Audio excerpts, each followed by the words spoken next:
J.D. Vance did not win the vice presidential debate. That's the recent debate he had with Tim Walz. I'm kind of glad the debate season is over because now we can things will settle. There won't be another debate until Election Day. It looks like there's not going to be another debate, but J.D. Vance did not win that vice presidential debate. Tim Walz did not win that vice presidential debate, primarily because we live in an age and an era that I have started referring to as an age of rhetorical malnourishment, rhetorical famine. I don't know exactly what to call it. Rhetorical undereducation. It's like a rhetorical desert in a lot of ways. There's plenty of speech out there. Most of you watching this get your news, information, political views from YouTube, or you get it from a podcast or something like that. But we really do suffer from rhetorical poverty. Maybe that's what it is. We're surrounded by opportunities to make ourselves wealthy rhetorically, but we're surrounded by poverty. We can't translate those things into something valuable. The way that we evaluate a debate is that we look deeply inside for who the person really is. We think the debate will provide a window into who they really are, what's real. They can't, in the pressure of a debate, your real self comes out. And I think there's connections to this through some different resources. Take a look at this. This is Aristotle. And Aristotle's Rhetoric, this is the Kennedy translation, the second edition Kennedy translation, one of my favorites. Take a look at this. Point 2. Of the pistes, the proofs, some are atechnic, non-artistic. And Aristotle talks about artistic as something that is like a knowledgeable kind of something that you mindfully apply. It's not automatic. It's not a habit. And it's not something that you follow the directions. It's not paint by number like what we would call today a technical skill, like setting up someone's email account. It's something you have to be mindful of to do. So one of the things I think of when I think of that Greek word techne is I think of something artistic. I think of people making fly fishing lures, which is a really nice YouTube thing to look at, or people trimming or fixing a bonsai tree. It's something that takes a lot of dedicated practice to get good at, something we might call a skill, but it's not a skill.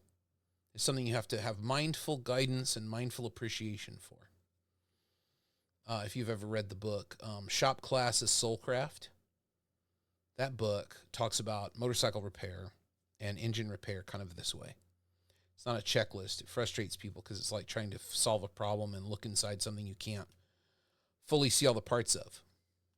So non-artistic, these would be the ones that are not, they don't require kind of a mindful creationness based on principles, but things that we can just go in and reference and grab that are proof. Atechnic are those that are not provided by us, i.e. the potential speaker, but are pre-existing, for example, witnesses, testimony from torture, contracts, and such like, and intechnic, whatever can be prepared by method. So Aristotle is making a distinction here that in rhetoric, in argumentation, there are two different ways we can prove something. We can either make it ourselves, which requires artistic ability. I have to know something about the audience. I have to know something about the principles involved. But even if I have great knowledge of both those things, whatever comes out in my speech is not going to be the same every time because it's expertly kind of crafted. It's handmade. We can think of it that way. But the non-artistic are things that come from outside that are reliable and we don't have to make. And it's so odd that one of these is testimony from torture. Are we reading that right? Is that the correct translation?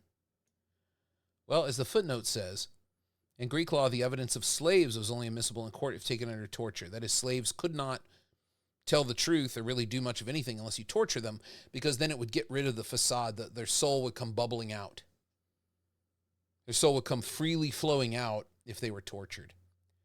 And if you look in Roman law, this becomes part of their law too, is that torture, no Roman citizen will be tortured, but if somebody's tortured, a slave or someone else, that's usually thought of as the torture destroys the veneer of the person and whatever's inside comes gushing out like a river, like a dammed up river. So this is an old idea that debate and speech, if we apply pressure, if we twist the screws, then we'll get the real person out.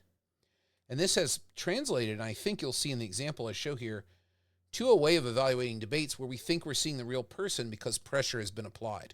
And I think that is why we do these political debates. I can't really think of another reason for them. So J.D. Vance appeared on the Ruthless podcast, and they talked to him about the debate. And I want to play a little bit of that with you guys. We'll see if we can figure this out. There it is. So play a little bit about J.D. Vance's interview on the Ruthless podcast, and I want to pause it and show what I mean by rhetorical poverty. We should evaluate a debate. We should be able to have specific terms. If we're going to have a discourse called debate, if we're going to cordon that off. Because, you could look at what happened with J.D. Vance and Tim Walz and say, well, it's not a debate. This is an interview. This is a weird kind of gamified interview. Could say that. You could also say it's not a debate. It's a conversation about issues important to Americans. And I think a lot of people do say that. They'll say, well, it's not actually a debate. It's some kind of a discussion or discourse about these things, some kind of a dialogue. We get a dialogue going. It's a little aggressive, but that's politics. It's not a sit-down chat because there's a lot at stake here in a national election, or even in a local election. There's a lot at stake a lot of times when it comes to your representatives and senators, things like that. But listen to how they talk about how they know J.D. Vance did a good job. It's very strange for a rhetorician to hear this kind of thing. So take a listen. Nice. Week with a absolute butt kicking, I can say it so you don't have to, of Tim Walz on the VP debate stage. I mean, I said this to you on the boat, but I really mean it. Like, I think you might have earned his vote that night. He was nodding along with almost everything you said. I hope so, man. We'll take every vote we can get. Tim, if you're listening, you're welcome to vote for us. You don't have to tell anybody about it. But I think we actually have a good shot in Minnesota. It's an outside chance, but we've got a shot in Minnesota. I mean, look, it was such a crazy week. My team, when they first brought this to me, and were like, well, what about doing this thing? They were very nervous. Well, it's a couple days after the debate. Like, are you really going to go fishing after the debate? It's like, of course I want to go fishing after the debate. Like, that's the one thing I'd actually look to do after the debate. But I'm glad you guys took me out. And, it's sort of one of these things we try to do is, because we have such young kids, 7, 4, and 2, is bring my son out with me or bring one of them out with me. And so, we did the whole hotel thing. He got to watch a movie. He got to eat a lot of junk food that mom would. This is all very good political stuff. It's not really the debate. I thought they were going to talk about the debate here, but they talk about it in a second. This is very, very good humanizing political stuff. Notice how J.D. Vance does this nice rhetorical strategy here of moving back to the family. He's like, yeah, the debate went well. It'll be fine. He can vote for us if he wants. We might have a chance. But I'm always trying to do stuff with my kids. And this is the kind of thing I look forward to doing after doing something professional. We got to do something with the kids. It kind of reorients his focus. He's not talking in pure political rhetoric anymore, but it is political rhetoric. Don't make that mistake. He's talking not in terms of capital P political, but he's talking about his relationship with his kids, which can be seen as kind of an enthymematic maneuver, another Aristotelian phrase, speaking to the heart, speaking to what moves you in your soul, and say, oh, well, he's a good dad, so therefore he would be a good vice president, or therefore he's somebody I should vote for, somebody trustworthy and good. So this might be an example of the artistic proof of ethos, which isn't credibility. There's a lot of bad public speaking teachers out there and bad English teachers out there teach it as credibility. It's not that at all. It's the credibility of your hometown. It's the passion for your hometown. Proud of where you're from. Proud of my deep roots. That's ethos. Because, the Greek word also means home as opposed to house. Ethos, your home. So, you can walk into, people do this all the time. They walk in a giant stadium. Here in where I'm from in New York, they walk in a giant stadium, which is actually New Jersey. And they'll be like, I'm home. This kind of feeling. So it's not credibility, you bad public speaking teachers out there. It's not that at all. It's something more like a kind of a feeling of belongingness and that this person gets me. They're one of us kind of thing. One of us, like terrible sci-fi movies. Anyway, let's continue back to the debate stuff I really want to get to. Wouldn't normally let him eat, so did he sleep perpendicular in the bed with you last night? Yeah, so that's what my kids. It's like we have a king size. That's such a good commonplace too. It's like, oh, he slept perpendicular in the bed. Everybody who has a kid is going to relate to that immediately. It's excellent commonplace, and an argument doesn't even need to be made. They don't even seem like they're making arguments at this point. They're just talking about being a dad. Good guy. Size bed. I'm on one little corner of it, and he still finds some way to sleep with his like foot in my neck this night. So if I'm like a little underslept this morning because of that. But I mean, the debate was so much fun, and I was telling Josh this earlier on the boat. Like, you don't really know when you're doing this because your adrenaline's going. You're trying not to say anything stupid. You don't actually know how it's going, really. Like, I felt pretty good about it. That's a good point. You know, when you're in the debate situation, you're very stressed. But having been in this situation many times myself and having coached people through it many, many times, there is a way to know, and that's you don't know if it's going well. It's because you don't really know what you're doing. You don't know what you're supposed to be doing in a debate. And what you're supposed to be doing is aiming your arguments at the audience. So if you don't have a good theory of who your audience is, who are you trying to reach? And what do you want the audience to do? If you don't have that, it's sort of like going into business without a business plan.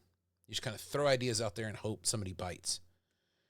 In beginning debate, we call it spaghetti offense. You just throw all the noodles you have and whatever sticks to the wall, those are the ones that are going to be served. Kind of a terrible way to think of it, but it just shows the rhetorical poverty. I'm not saying J.D. Vance is bad and Tim Walz is good here, which I know I'm going to get a million zillion comments from people on YouTube who listen for what they want, read for what they want. But what I am saying here is this is a great example of the rhetorical poverty we face is I don't know whether I'm doing good. You don't really know. You do kind of know because you have in your mind a universal audience you've created and you're aiming arguments for that universal audience with the standard that you're like, if anyone hears this, we know that they will not be able to object in a reasonable way. Of course, people object all the time, but those objections would be ones that would not hold water for most of the people I'm aiming at. A very small percentage of them, we would say. But my wife comes out at the very end, just as sort of like this one final, segment for the TV cameras. Gwen Waltz comes up and my wife comes up, and I look at Usha's face, and I just knew. I was like, oh, shit. Nice. We must have done a very good job because Usha doesn't lie to me, and her face especially doesn't lie to me, and I. There it is. That's the old Aristotelian notion of truth and knowledge. It's like, I can read you on your face. I know what's true based on how your body comportment is going. And this is directly connected to the idea of evidence from the body through torture. So high pressure situation reveals the truth. High stress situation reveals the truth, and you cannot do anything to stop the body from showing what is true. And I think we all kind of believe that in an era where we don't really have a lot of good rhetorical tools for talking about, well, that might be how you feel, but how did the debate go? How do we evaluate the debate separately? But this is this old idea, this old Aristotelian idea, this kind of proof is beyond us. We just go get it and use it, and it works on its own. The proof of the body under pressure. And his wife was like nervous. He's nervous. And she came out with the truth. She can't lie to him. Her face showed it all. Knew that minute that we had a very good debate. Nobody gives you authenticity like a wife, right? Exactly. I mean, I had a Exactly question. right. My question was, how does it feel to kill a man live on stage? Because you had to have known eventually when his eyes were bugging out, and it was just. There it is again. His eyes are bugging out. That's a sign that he's lying, that he's not himself, that he's scrambling, panicking. So the debate reveals the true person under the skin. The whatever you're trying to do with your body can't hold back the true person under the pressure of debate. To me, and seeing the reaction online, the first 5 minutes, I think it was already over. I mean, it definitely, the first answer, because it was about the attacks on Israel and how Israel should respond, and I definitely realized he was extremely nervous. He said fundamental 3 times in 20 seconds. Is that how you know someone's nervous? They say fundamental 3 times in 20 seconds. Repetition. So it's all these things about the true incompetent Tim Walz came out under the pressure of debate. That's normally a tell. And then he talked about Israel proxies. It's like, huh? Yeah, so there's definitely, I could tell he was nervous. Yeah. But again, you can't really tell how nervous, like how you're doing, because I'm nervous as hell, right? Yeah. Really? Yeah, oh, absolutely. Like I get nervous at these things, and so you can't really tell how it's actually going. Like I didn't think that I had said anything bad. I thought that I had said, in fact, a number of good things. So I did feel pretty good about it. The one thing I didn't realize, this thing that's gone super viral of me kind of doing the Jim from The Office thing, like looking into the camera. That's what I was thinking. It's like And it's like these kind of moments are all we really have to talk about debate, is when someone uses a commonplace, like a visual commonplace from entertainment or from pop culture, because we really don't know how to evaluate a debate or what a debate should be, how it should be evaluated. We have no tools for this. The only thing they've been talking about is the physical appearance of the body under pressure, the inability to know that you're kind of in this fog, the inability to know if you're saying good things or not, and accidental visual commonplaces. This is no justification for the debate. This is nothing that helps us politically. How does this help us politically? How does this help us understand who to support? You have to have known, like, can you believe how easy this is? But it's because I wish I could take credit for it, but it's because the timer is right by the camera. So I was just, I was trying to pay attention to what he's saying, but then you have to be ready for when his time's up, because then it's your turn to speak. And so I was looking at the timer to figure out I was about to speak. Amazing. I know, but it spawned a million viral memes. So I'm glad they did it like that. I think I saw you give Smug a similar look when he walked up with the frozen fish. We know that came out the freezer. The full broken fourth wall. Yeah, broken fourth wall. Like they're using like cinematography and camera tropes to describe it, which is a form of rhetoric. I mean, filmmaking is a form of rhetoric, but should debate be a lateral move for filmmaking, or should it be a lateral move to discomfort in the body? Should it be what should it be? How should we talk about debate? Oh man, I think the thing that was most impressive, I mean, look, a lot of us have done a lot of these things in debate preps and things like that, and it's one thing to have the right answers, which you do, and it's better when it's authentic, which it is. How would you evaluate those things? Like what he's talking about is his preferences. You had the right answers, you're authentic. If you have the right answers, clearly you're going to be authentic. You can't be inauthentic and have the right answers, can you? Maybe you can, I don't know. But this guy, the host of the podcast, is saying, you hit all of the preferences for me, so you were right. So the other thing is that we have this very, very one-stop shopping concept of were you true and factual. Not a good way to understand a debate. Because a debate can go beyond that. Both sides can reach in a debate. The true and factual, what do you do then? How do you evaluate who won the debate then? What tools do you have at your disposal? Debate is not a forum for indicating what's true, or really even what arguments are the better argument. It's not even great for that. But it is good for, we'll get to what I think it's good for and why I'm saying we have rhetorical poverty, because so far we haven't really seen anything that makes debate a great tool for us for thinking through who we're going to support when we watch a debate between Governor Walz and Senator Vance. We don't really have much here, but this guy's like, well, you had the right answers, so what? Like, I don't understand how that comes out in the debate, or I don't get it. It's not deep enough for me. It's not complex enough.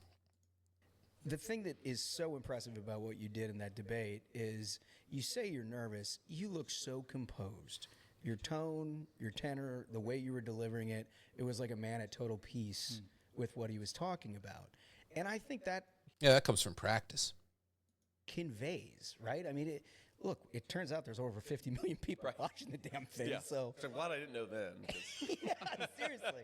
But so I definitely, again, I felt good about it. I think nerves are a good thing, actually. Yeah. It's good to sort of... Keeps you sharp. I agree with that. Keeps you sharp, keeps you focused. I agree with that. Nerves often tell people when I'm helping them with debate or speech that nerves mean you want to do a good job. That's fundamentally a good thing. But it's funny, we went into it, and I think they thought our strategy was just going to be to go after Walz, for the military record, dishonesty, and there's like the Tiananmen Square thing that was like that was the one moment where I realized, okay, he's clearly very uncomfortable. No, he didn't need your help. He buried himself on it. It's like the old Sun Tzu quote, right? Like when your enemy's making a mistake, don't interrupt them. I was just like, shut up. Yeah, that's very good. I used to use the Art of War and stuff like that in debate too. So this is actually kind of interesting. He uses all this stuff for strategy, but again, not necessarily rhetorically complex. That was the mental process I had. It's like, do not say a damn thing, JD. Yes. But we do have the familiar metaphor of argument as war, which you probably heard in your life. Or debate is like a war, scorched earth. And we get all the military metaphors. Silence. But When what actually President Trump and I were talking about this sort of about a week before the debate. It's like, okay, why go after Tim Walz when people are primarily voting for Kamala Harris or against Kamala Harris or That for makes Donald sense. Trump or against Donald Trump? And importantly, unlike with Donald Trump and Joe Biden, where everybody has an opinion about these guys, right? Like it's very hard. I mean, you guys are all like political professionals. Like, what negative advertisement is a person going to see about Donald Trump? Everybody has an opinion about him one way or the other, but people really don't know Kamala Harris. Right. And it's kind of surprising to those of us who live and breathe politics, but a lot of people still don't realize, like, she's the sitting vice president. She bears the responsibility, in some cases even casting the tie-breaking vote on some of these policies. So, like, why not use this as an opportunity to get the word out about who Kamala Harris really is? And so because of that, I was like, I don't really have to like debate Tim Walz. Yeah. I'm really going to debate Kamala Harris. And even sometimes But it's not even really a debate. What he's using it as a PR move to show why you shouldn't support Harris. I think Tim had taken like a And I guess that's probably what he should be doing in the debate, is giving arguments why Harris shouldn't be supported. position oppositional to Kamala Harris. Like, why don't highlight that as an example of her radicalism rather than get in a back and forth with Tim Walz? Yeah, and you I said think it that was the best. right. I think ultimately that was the right strategy. I mean, I was a little bit worried going into it that like he's just going to attack me and I'm not going to respond to it. It's like, hey, he's going to call me an asshole, and I'm going to be like, who the real asshole is Kamala Harris. Yeah, right. But, like, so does that like not work actually in the debate moment? But I actually think it did work. And did I'm work. glad we did it. You were honest. You were like, Tim, you had a hard job tonight. That was Right? See, these are all their preferences. It would be nice if we had a better way to evaluate beyond preferences. I do like the strategy that Vance is talking about, which is really figure out where your case lies. So you have this motion, and there is no motion in a presidential debate or vice presidential debate, which makes them frustrating from the perspective of us to be able to evaluate them. But maybe the motion is Kamala Harris should be president. If that's that, then J.D. Vance is like, okay, I'm on the negative. I need to point out why she should not be president. And it might not be best to say, well, Tim Walz is bad, so therefore she shouldn't be president. That's not really the winning move. It should be Kamala Harris is bad. I'm just going to make arguments about that policy and see if he can defend it. But these guys, they don't really have even that kind of nuanced appreciation for it. They're kind of like, well, you said what I wanted to hear. Which I think is a super interesting way to evaluate a debate, but it shows the debates don't really do anything for us politically. Might have been better just to have an interview or discussion or something like that. It's not really a debate where we're evaluating their ability to debate, which I think might be a valuable thing for voting for people for president, vice president. Let's see if there's anything else about the debate in this clip. Because they're trying to pull this magic trick where she's the change agent candidate. That's right. And not the current vice president of the United States. And, you have the last 4 years of Donald Trump being president of the United States you can point to as a record of success. So, like, yeah, it was a little tough for the guy. Yeah. Well, that was the one thing. I think it was in the Israel-Iran answer where he's like, Iran is as close to a nuclear weapon, and this is all Donald Trump's fault. Wait a second. Donald Trump was president like 4 years ago. Do you have any idea who's been running the country for the last 3.5 years? Like, I'll give you a wild guess. It's the person who's at the top of the ticket for you guys. And it does illustrate. I mean, again, you guys know this stuff better than I do, but like sometimes in races, it's really complicated. It's really hard. If you're the incumbent party and the economy's really bad, that's a tough sell. product to sell. Tough arguments. They're the incumbent party, and the economy's bad, I think, because of their policies. So, And they've done it's everything they just- can do to get out from underneath that, Exactly. by the way. They're trying to pretend like she... Okay, so I think they're moving on to politics now. Here's what I say about that. You see a lot of examples, a lot of reasons why they think J.D. Vance did good in that debate and why he won the debate. There's nothing where we could take anything Walz said or did and plug it into that same method and determine if he won the debate. If we had the method, or if we had, here's what a good debate includes that's not being right, being authentic, using a good strategy that's kind of tricky, or using it to do publicize who you think it is that you're really against. I think that one of the great things about debate, and one of the best things about debate as an evaluative tool, is you can see how people make connections between things that we know, commonplace arguments, things we all know. Rhetoric, as Aristotle talked about, is this thing that we look at what people know and assume and what we think that they know, what's circulating. And we try to connect that to something they might not know or something different or something we want them to do that they might not naturally do, i.e. vote for a particular candidate. So this kind of thing, it's difficult to come up with a way of figuring out who did better at that if we're just going to use preferences, if we're just going to say, well, you spoke authentic or you told the truth. We need to see how they're sizing it up. How is J.D. Vance reasoning through the things he's saying? How is Walz reasoning through the things they're saying? But I think there's another important thing, and it's this Roman idea of enum tramque partem, which is a two-sided reasoning. So through oppositional arguments, we reason. And I think that's the best thing of debate, is that if a debate is well-formed and you have a shared topic that both sides agree on, a motion, and one side is supporting that motion and one side is going against the motion, then I think you do have that two-sided argument set up, and we can look at it and say, okay, who's doing the better job of offering strong arguments that are kind of moving me based on evidence that's being presented in a way to where I can understand it and see where it's coming from, that it's transparent. Then I think we'd have a better event. But if we keep having the events this way in what's called the commission format, this is from the Commission on Presidential Debates, now defunct organization, probably not going to be around much longer now that the news media is just hosting these debates willy-nilly, whatever they want to do. That format's still going to be with us. 2 minutes is not enough time to get high-quality oppositional arguments going between the two candidates. So, rhetorical poverty means that we think the pressure of debate reveals who someone really is. That debate is about saying what's right in an authentic way. To who? What if you need, that point Vance made about if you're the incumbent, the economy's bad, it's very tough to get out from under that. If you have a debate, you can see how tough that is to get out from under by evaluating how they're making those connections between the evidence and the reasoning and the explanation of why the economy isn't their fault or why the economy is actually better than you think or whatever. And then on the other side, why the economy is your fault, why the economy is extremely bad. So reasoning like that, I think showing how you reason publicly and openly and transparently is what the debate should be doing, and that would help everyone make better evaluations of who to support and who to vote for, because you say, well, I like this policy, I like that, but they didn't do too well in the debate. What does that mean? That means that their reasoning and the way they're putting things together is suspect, and maybe I should think a little harder about who I'm going to support or what. But I think we need to demand better debate events.